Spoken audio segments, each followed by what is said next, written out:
আপনাদের আমি শ্রীমদ্ ভগবদ গীতার পঞ্চম অধ্যায়ের কর্মসন্ন্যাস যোগের শ্লোক 2 ও 3 এর অনুবাদ ও ব্যাখ্যা করছি, যা ভগবান শ্রীকৃষ্ণের নিশ্চিত বাণী, তিনি যেটা কুরুক্ষেত্রের যুদ্ধে অর্জুনকে প্রদান করেছিলেন। ভগবান কহিলেন, সন্ন্যাস আর কর্মযোগ দুই সেও হয়, সকল বেদাদি শাস্ত্রে তাই সে কহয়। তার মধ্যে কর্মযোগ সন্ন্যাস অপেক্ষা কিরাত্মক জনমধ্যে না করো উপেক্ষা। এর অনুবাদ, পরমেশ্বর ভগবান বললেন, কর্মত্যাগ কর্মযোগ উভয়ই মুক্তিদায়ক, কিন্তু এই দুটির মধ্যে কর্মযোগ কর্মসন্ন্যাস থেকে শ্রেয়। এর তাৎপর্য হচ্ছে, ইন্দ্রিয় তৃপ্তির জন্য যে সকাম কর্ম করা হয় তা মানুষকে জড়বন্ধনে আবদ্ধ করে রাখে। জীব যখন তার শারীরিক সুখ স্বাচ্ছন্দ্য বৃদ্ধি করার আশায় নানাবিধ কর্ম করে চলে, তখন সে নিশ্চিতভাবে তার কর্মের ফলস্বরূপ একটির পর একটি বিভিন্ন ধরনের দেহ ধারণ করে এই জড়জগতে ঘুরে বেড়ায়, এবং তার ফলে জড়বন্ধন অনন্তকাল ধরে চলতে থাকে। ইন্দ্রিয় সুখ ভোগ করবার জন্য মানুষ উন্মাদ, এবং সে জানে না যে তার ক্লেশদায়ক দেহটি হচ্ছে তার পূর্বকৃত সকাম কর্মের ফল। এই দেহটি অস্থায়ী, অথচ এর জন্যই মানুষকে দুঃখ কষ্ট জ্বালা যন্ত্রণা ভোগ করতে হয়। তাই জড় ইন্দ্রিয় সুখগুলি ভোগ করবার আশায় কর্ম করা ভালো নয়।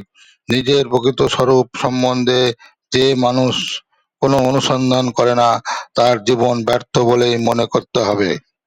যতদিন মানুষ তার প্রকৃত স্বরূপ বুঝতে না পারে, ততদিন তাকে ইন্দ্রিয় সুখ ভোগের জন্য কর্মফলের আশায় কর্ম করতে হয়, এবং যতদিন বিষয় সুখ ভোগ করবার বাসনায় তার চেতনা আচ্ছন্ন থাকে, ততদিন তাকে এক দেহ থেকে আর এক দেহে দেহান্তরিত হতে হয়।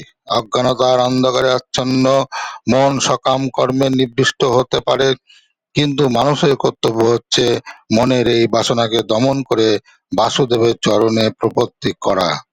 কেবল তখনই সে এই জড়জগতের বন্ধন থেকে মুক্ত হবার সুযোগ পেতে পারে। তাই যে জ্ঞান মানুষকে শিক্ষা দেয় যে সে তার জড় দেহ নয়, তার প্রকৃত স্বরূপ হচ্ছে তার আত্মা, সেই জ্ঞান ও জড়বন্ধন থেকে মুক্ত হওয়ার পক্ষে যথেষ্ট নয়। আত্মার স্বরূপ উপলব্ধি করতে পেরে আত্মার শাশ্বত ধর্ম পালন করতে হয়, নঞ্চেত জড়বন্ধন থেকে মুক্ত হওয়ার উপায় নেই। কৃষ্ণ ভাবনায় ভাবিত হয়ে ভগবানের সেবা করার জন্য যে কর্ম করা হয়, সেই কর্ম সকাম কর্ম নয়। জ্ঞানময় কর্ম মানুষের প্রকৃত জ্ঞানের প্রগতিকে শক্তিশালী করে। কৃষ্ণ ভাবনায় ভাবিত না হয়ে কেবল সকাম কর্ম ত্যাগ করলেই বদ্ধজীবের হৃদয় কলুষমুক্ত হয় না। যতক্ষণ পর্যন্ত হৃদয় সম্পূর্ণভাবে কলুষমুক্ত না হচ্ছে, ততক্ষণ সকাম কর্মের স্তরে কর্ম করতে হয়। কিন্তু কৃষ্ণ ভাবনাময় কর্ম সাধিত হলে তা আপনা থেকেই কর্মফলের বন্ধন থেকে মানুষকে মুক্ত করতে সাহায্য করে, এবং তখন তাকে আর এই জড়জগতে ফিরে আসতে হয় না। তাই কৃষ্ণ ভাবনাময় কর্ম সর্বদাই কর্মত্যাগের চেয়ে শ্রেয়, কেননা কর্মত্যাগ থেকে পতনের সম্ভাবনা থাকে। কৃষ্ণ ভক্তিবিহীন বৈরাগ্য অপূর্ণ। মুমুক্ষুরা ভগবান সম্বন্ধীয় বস্তুকে প্রকৃত জ্ঞানে পরিত্যাগ করে, এবং সেই ত্যাগ সম্পূর্ণ হয় না। এই ধরনের বৈরাগ্যকে ফল্গু বৈরাগ্য বলা হয়।